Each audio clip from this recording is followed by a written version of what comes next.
We are witnessing a fundamental breakdown in the relationship between macroeconomic data and market price action. This is not a minor discrepancy. It is a core contradiction that signals a profound shift in the forces governing cryptocurrency valuations.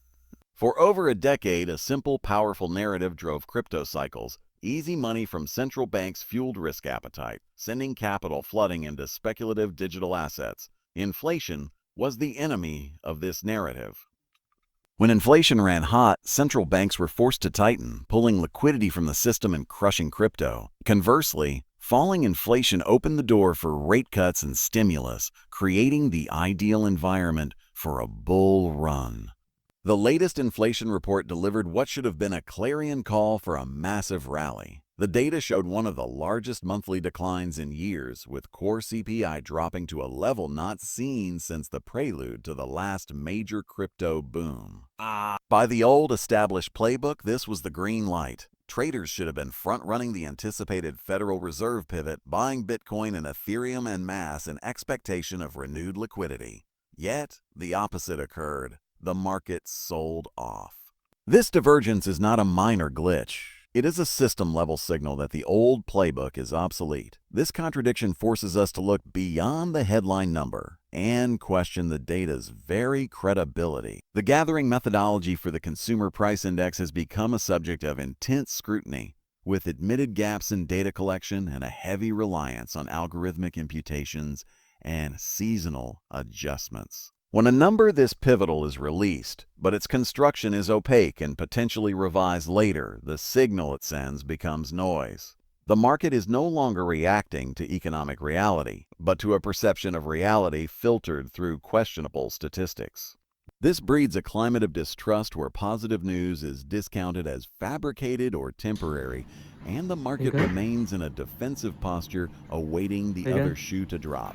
Furthermore, the inflation figure itself is a composite of wildly divergent components. While the headline number falls, driven largely by a temporary collapse in energy prices, other segments tell a different story. Core goods inflation, the price of tangible products, remains stubbornly positive, a historical anomaly often attributed to the lagging impact of imposed tariffs. Meanwhile, the cost of services, housing, and insurance continues to climb at a worrisome pace. Therefore, the market is reacting not to the simple inflation is down headline, but to a more complex understanding. The kind of inflation that is falling, energy, offers temporary relief but little long-term policy guidance, while the kind of inflation that remains sticky, services, core goods, continues to erode purchasing power and constrain the Fed's ability to act aggressively. This leads us to the second layer of the contradiction, the shifting Fed mandate. In the past, falling inflation unequivocally meant a dovish pivot. Today, the Federal Reserve is caught in a trilemma between inflation, employment, and financial stability. The simultaneous rise in unemployment claims creates a dangerous new scenario, stagflation light. The Fed's reaction function is no longer linear. The market is now trying to price in a central bank that may be unable to cut rates as quickly or deeply as hoped because persistent core inflation prevents it, or worse, one that is forced to keep policy tight to defend the currency despite a weakening labor market. This policy paralysis is poison for risk assets, creating a bad news is bad news environment where weak economic data no longer promises stimulus but instead hints at deeper structural problems. Finally, and most critically, this contradiction highlights the maturation of crypto from a purely speculative, liquidity-driven asset to one increasingly influenced by traditional equity market dynamics and institutional flows. The hidden forces now at play are the behaviors of large institutional holders, hedge funds, ETF, and corporate treasuries.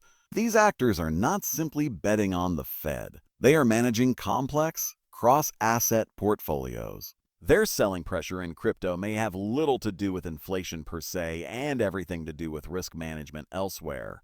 Margin calls on equity positions, rebalancing mandates, or a flight to pure liquidity and U.S. Treasuries during a period of global uncertainty.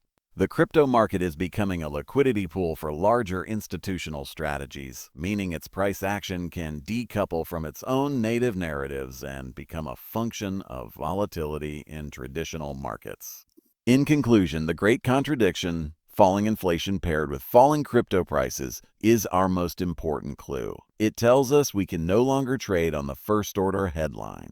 We must now analyze the quality of data, questioning the credibility and composition of economic reports. The Fed's new dilemma, understanding their constrained response to mixed signals. Institutional overlays, recognizing that crypto price action is now often a secondary effect of primary flows in traditional finance. This broken signal is not a reason to abandon analysis. It is the central feature of the new market regime. The playbook has been rewritten, and success now belongs to those who can navigate this complex, contradictory, and institutionally dominated landscape.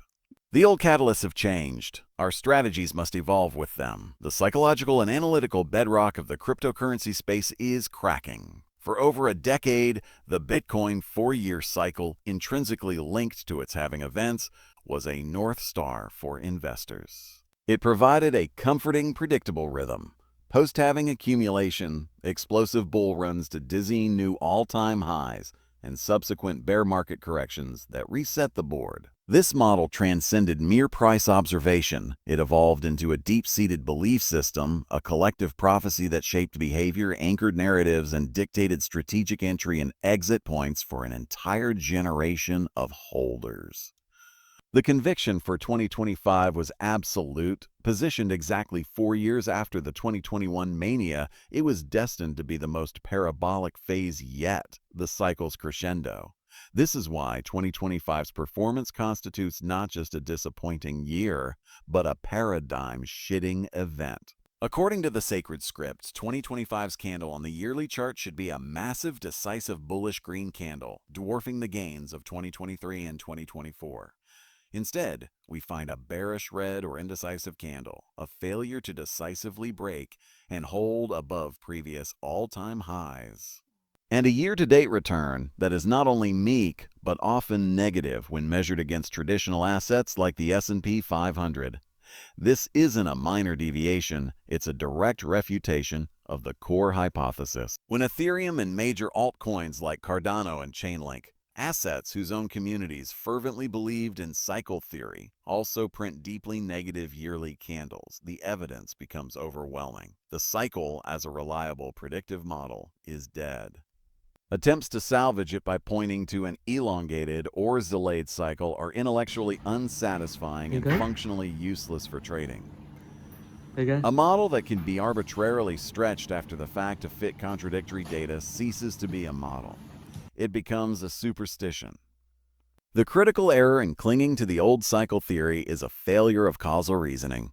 The 4-year cycle was never a fundamental law of physics for Bitcoin. It was a compelling correlation with a deeper, more powerful driver, the global liquidity cycle. Let's re-examine history through this lens. The legendary bull runs of 2013, 2017, and 2021 did not occur in a monetary vacuum. They coincided precisely with periods of extreme central bank dovishness, quantitative easing, key, and near-zero interest rates, epochs of rampant, cheap liquidity sloshing through the global financial system seeking the highest possible yield. Conversely, the brutal bear markets of 2014, 2018, and 2022 aligned perfectly with periods of quantitative tightening QT, rising rates, and contracting liquidity. The halving event was a powerful supply-side narrative that coincided with these liquidity floods, but it was not their primary cause. We mistakenly attributed the effect to the more visible, crypto-native event. 2025 has proven this distinction with brutal clarity. The year was defined not by a post-halving liquidity surge, but by its exact opposite, a relentless continuation of the Federal Reserve's balance sheet runoff QT and a higher-for-longer interest rate posture aimed at combating the residual tail of inflation. The promised pivot was delayed quarter after quarter. The macro environment of 2025 therefore bore a far stronger resemblance to the tightening years of 2018 and 2022 Then to the easing years of 2017 or 2021. The market was not reacting to a broken four-year cycle. It was reacting perfectly logically to a misaligned liquidity cycle. The halving's historical bullish impact was overwhelmed and negated by the dominant bearish force of global capital contraction. This realization leads us to the true transformative force that has killed the old cycle and is writing the new rules: institutionalization. The arrival of spot Bitcoin ETF was not just another bullish catalyst. It was a point of no return for market structure. It opened the floodgates to capital from pension funds, registered investment advisors, RIA, and corporate balance sheets. Entities that do not trade on to the moon Twitter threads or having countdowns. They trade on risk-adjusted returns, regulatory clarity, correlation matrices, and mandates from investment committees that meet quarterly. Their presence fundamentally alters price discovery. First, it increases market efficiency. Wild, illiquid swings based on retail sentiment are dampened by massive, steady order flows. Second, it introduces new sources of selling pressure. Grayscale's GBTC outflows were a preview of this. Large non-discretionary sell orders from institutions rebalancing or exiting, irrespective of the halving countdown. Third, and most importantly, it tightly couples crypto to traditional finance TradFi. Bitcoin's price action is now increasingly correlated with movements in tech stocks, Nasdaq, driven by shared sensitivity to interest rate expectations and overall risk appetite. Its decoupling from gold and its recoupling with the S&P 500 is a direct symptom of this. Therefore, the new era is not cycle-less. It is differently cycled. We have transitioned from an isolated supply-driven crypto cycle to being a passenger, albeit a volatile one, in the broader, more complex and slower-turning global macro-liquidity cycle. Our new predictive framework must ask, is the Fed's balance sheet expanding or contracting? Are real interest rates rising or falling? Is the yield curve steepening or inverting? What is the state of dollar liquidity and bank reserve levels? The death of the four-year cycle is not a cause for despair, but for evolution. It marks the end of crypto's adolescence and its awkward integration into the adult world of global capital. The game is no longer about predicting a simple internal rhythm. It is about understanding our new role within the vast interconnected symphony of central bank policy, institutional capital flows, and geopolitical risk. The players who thrive will be those who put down the old dog-eared cycle chart and pick up the central bank balance sheet statement, the Treasury issuance calendar, and the quarterly reports of BlackRock and Fidelity. The future is not written in four-year blocks. It is written in the daily decisions of the world's most powerful financial institutions. We are no longer just holding digital gold. We are holding a new high-beta asset class in a multi-trillion-dollar institutional portfolio. Our strategy must mature accordingly. The prevailing sentiment in crypto today is one of confusion, frustration, and exhaustion. Prices have defied bullish expectations and traditional signals seem broken. Yet, within this chaotic landscape, a profoundly bullish macroeconomic recipe is quietly coming together, a sequence of ingredients more potent for risk assets than any single halving event or F-launch. This isn't about a crypto-native catalyst, it's about the re-emergence of the most powerful force in modern finance, the deliberate structural creation of cheap, abundant capital by central banks. We are witnessing the early stages of a pivot from a restrictive regime to an accommodative one, and this shift contains the blueprint for the next major crypto expansion. The first ingredient in this recipe is the sequential deterioration of the Federal Reserve's dual mandate. For years, the Fed's sole focus was inflation. Its tools were blunt and painful: raise rates, shrink its balance sheet QT, and crush demand. This was the inflation fight phase, and it was categorically toxic for speculative assets. That phase is now ending. The recent data shows inflation is in a clear, albeit bumpy, descent. More importantly, the second part of the mandate, maximum employment, is now showing cracks. Rising weekly jobless claims, a softening in hiring data, and a ticking up of the unemployment rate are no longer statistical noise. They are a trend. This changes the Fed's entire narrative and priority. The central bank is now shifting from an offensive war against prices to a defensive operation to protect the labor market and prevent a recession. This transition from hawkish to dovish is the single most important directional change for all risk assets. This leads directly to the second and most critical ingredient, the inevitability of the rate-cutting cycle. The market is no longer debating if the Fed will cut, but when, how fast, and how deep. The logic is inescapable. With inflation trending down and unemployment trending up, the Fed's own models and forward guidance will compel action. Each cut does two things. First, it directly reduces the risk-free rate of return, the yield on Treasury bonds. This makes speculative, non-yielding assets like Bitcoin and growth-sensitive tech stocks relatively more attractive, as the opportunity cost of holding them decreases. Second, and more importantly, it signals to the entire financial ecosystem that the era of capital scarcity is over. It is a psychological green light for risk-taking. However, rate cuts alone are merely the seasoning. The main course, the true engine of the next bull run, is the return of quantitative easing, key. We must distinguish between the end of quantitative tightening, QT, and the active start of new asset purchases. Ending QT simply stops draining liquidity from the banking system. It is a neutral act. True key, or even a key-light program targeting specific market stresses like a treasury market malfunction, is an active, powerful injection of newly created money. When the Fed announces a new asset purchase program, it does not tax or borrow this money. It creates it digitally, expanding its balance sheet and depositing fresh reserves into the banking system. This is money printing in its most direct form. This liquidity doesn't sit idly. It gets levered and multiplied by banks and financial institutions, cascading through the system in search of yield. Historically, this tsunami of cheap capital has been the rocket fuel for every major crypto bull market. The 2021 boom was not just a post-halving phenomenon. It was the climax of the most aggressive key program in history. This time, the institutional landscape ensures this liquidity will find its way into crypto with unprecedented efficiency.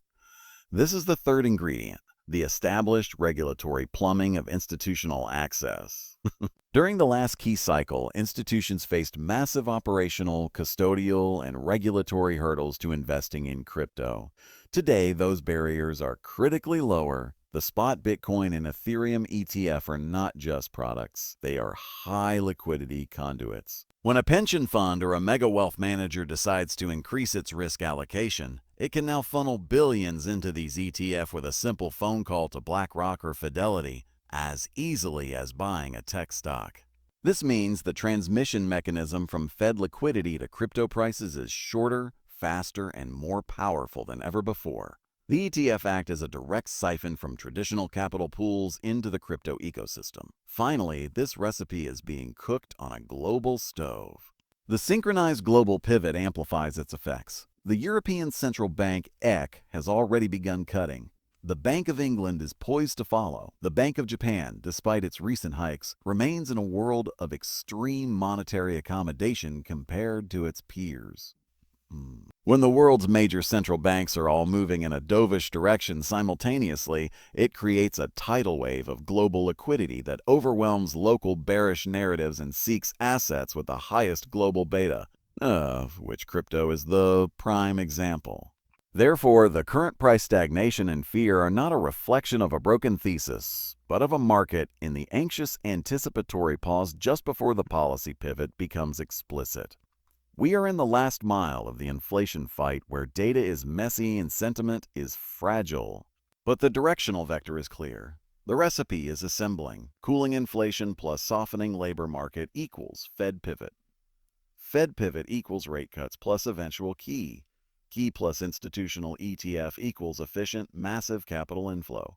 This is not a short-term trading signal for next week. It is the structural macro foundation for the next 12-24 months. The investor positioning for this epoch is not about timing the exact bottom of a crash, but about recognizing the tectonic shift in the monetary regime and ensuring exposure before the liquidity valves are fully reopened. The old cycle relied on retail FOMO. The new cycle will be powered by institutional reallocation driven by a changing cost of global capital. The bear market didn't kill the bull case. The Fed's restrictive policy did. Now that policy is on the verge of reversing. When it does, the resulting liquidity surge will not simply reflate the old market. It will validate crypto's new status as a legitimate institutional-grade risk asset and propel it into a valuation realm defined by a new set of rules. Patience is not just a virtue here, it is a strategic necessity as we await the final, crucial ingredients to be added to the pot. In the search for the next explosive catalyst for cryptocurrency, investors are increasingly looking not to Satoshi's code, but to the halls of Congress. The single most impactful pending event on the horizon is not another halving or a technical protocol upgrade. It is the passage of comprehensive U.S. market structure legislation, often referred to as the Clarity Act or its successors. This is not merely another piece of bullish news. It represents the final critical removal of a systemic overhang that has constrained trillions of dollars of institutional capital. The passage of such a bill would act as a circuit breaker, transforming crypto from a regulatory gray zone into a defined asset class and triggering an institutional reallocation of historic proportions. To understand its power, we must first diagnose the current disease. Regulatory uncertainty is a permanent tax on valuation. For years, the U.S. crypto industry has operated under a cloud of conflicting signals. The CC enforcement by litigation approach. The CFTC claims over certain tokens as commodities and the lack of clear congressional guidance have created a paralyzing environment. For a traditional institution, a pension fund, a sovereign wealth fund, a global insurance company, this ambiguity is anathema. Their investment mandates are bound by fiduciary duty, compliance departments, and risk models that cannot price regulatory risk when it is an existential threat. This uncertainty acts as a massive friction coefficient, a drag on valuation that discounts every asset's price to account for the potential of a devastating enforcement action or a hostile regulatory ruling. It limits participation to only the bravest or most speculative capital, capping the total addressable market. The Market Structure Bill aims to be the cure by establishing a clear jurisdictional and rules-based framework. Its core provisions would likely, 1. Clearly delineate which digital assets are commodities under CFTC oversight and which are securities under CZC oversight, ending the debilitating classification wars. 2. Establish robust rules for centralized exchanges and custodians, providing the rules of the road that institutions require for safe participation. 3. Create a workable regulatory path for the issuance and trading of stablecoins, addressing systemic financial stability concerns. This clarity does the heavy lifting of de-risking the asset class in the eyes of institutional allocators. It moves crypto from the too hard or prohibited pile onto the list of legitimate, analyzable investment opportunities. The market impact would likely follow a powerful multi-phase pattern we have seen before with major regulatory milestones. Phase 1. The sell the news volatility and structural shift. Upon passage, we may see a classic volatile reaction, a spike, perhaps a pullback as short-term traders take profits.